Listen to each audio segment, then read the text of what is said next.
Hello, cook with মৌসুমিতে সবাইকে welcome. আজকে আমি নিরামিষ রান্না করেছি।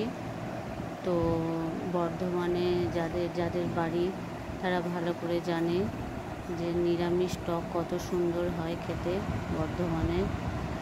তো মাছ দিয়েও হয়, আজকে আমি নিরামিষ করেছি।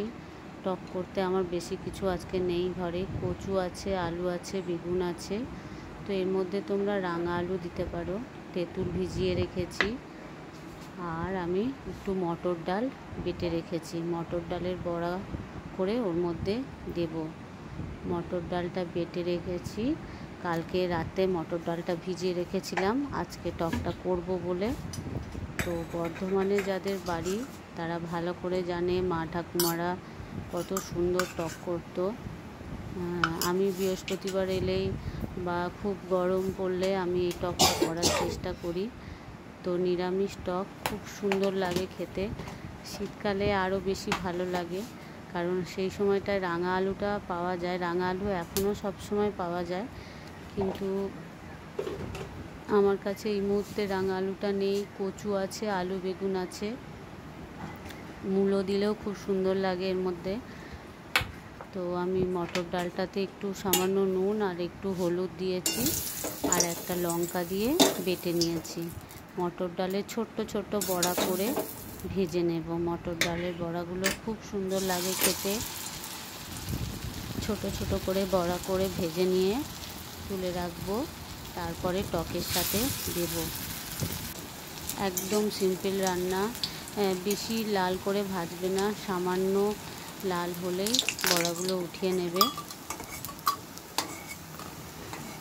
একদম সিম্পল রান্না, কোনো কিছু বেশি দিতেও লাগে না। তো বড়াগুলো এইভাবে ভেজে নিয়েছি, আর একটু ডাল ছিল সেটা আরেকবার ভেজে নিচ্ছি।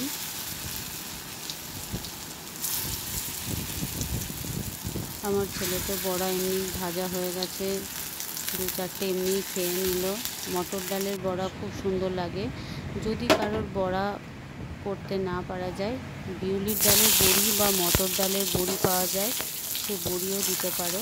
আমি বেগুনটা আগে ভেজে নিচ্ছি। বেগুনটা খুব সুন্দর কচি কচি, একদম ছোট ছোট বাজারে এখন বেগুন পাওয়া যাচ্ছে। তো সেই বেগুনই আমি 4 পিস করে নিয়েছি, আর একটার হাফ দিয়েছি। বেগুনগুলো একটু লম্বা লম্বা মোটা মোটাই রেখেছি, যেহেতু খুব কচি বেগুন গলে যাবে সেই জন্যে। সামান্য একটু হলুদ দিয়ে বেগুনটা আগে ভেজে নিয়ে তুলে নিচ্ছি।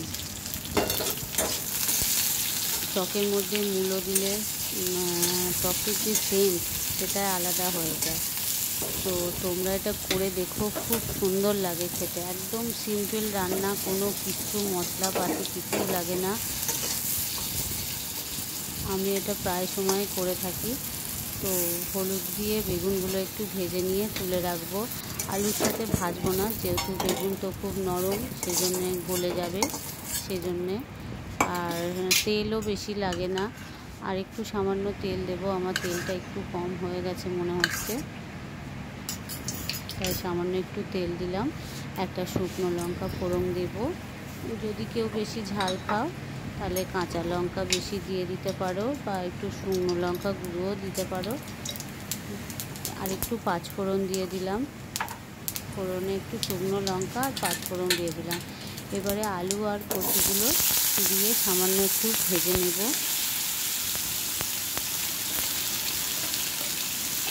কচুগুলোও খুব সুন্দর খেতে, ছোটো ছোটো কচু। এই কচুর তরকারিও হয় বা কচুর দমও হয়। যারা মনে করো সুগার আছে, আলু খেতে পারে না, তারা এই কচুটাও খেতে পারে। কিন্তু একই, কিন্তু মাটির তলা থেকেই দুটো হয়। কিন্তু কচু খেলে অতটা সুগারের লেভেলটা হাই হয় না, আলু খেলে যতটা হয়। সামান্য একটু নুন দিয়ে দিলাম আন্দাজ মতন, আর হলুদও দিয়ে দিলাম, 1 চামচ হলুদ দিয়ে দিলাম, আর সামান্য একটু গুড় দিলাম। এটা যদি কারোর গুড় না থাকে তো একটু চিনি দেবে। আর আমি একটুখানি সর্ষে বাটা দিয়ে দিলাম, সর্ষে বাটা দিলে খুব সুন্দর লাগে খেতে।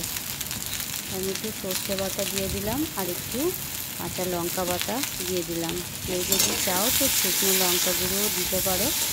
আমি এটা একদম ঘরোয়া করি তো রান্না, সেজন্য আমি অত শুকনো লঙ্কাটা দিলাম না। একটু নেড়ে নেড়ে যদি ভাজা ভাজা হয়ে যাবে আর হলুদের গন্ধ চলে গেলে জল দিয়ে কচু আর আলুটা সিদ্ধ হতে দেবে।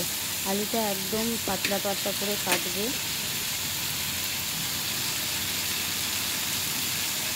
বর্ধমানে যাদের বাড়ি তারা এই রান্নাটা অবশ্যই জানে, কারণ এই রান্নাটা বর্ধমানে মানুষরা খুব করে থাকেন। আমার যেহেতু বর্ধমানের দিকের বাড়ি, সেজন্য আমি এই রান্নাটাও মায়ের কাছ থেকেই শিখেছি। মোটামুটি আমার আলু আর কচুটা সিদ্ধ হয়ে গেছে। আমি বেগুনগুলো এবার দিয়ে সামান্য আর একবার ফুটিয়ে নেব। হ্যাঁ, এই যে আলু আর কচুটা সিদ্ধ হয়ে গেছে, বেগুনটা ওই জন্যে দিলাম। আগে তেঁতুল জলটা দেওয়া যাবে না, তাহলে আর আলু আর কচু সিদ্ধ হবে না, কোনো সবজি সিদ্ধ হবে না তেঁতুল জল আগে দিলে। তেঁতুল জল টকে সবসময় লাস্টে দিতে হবে।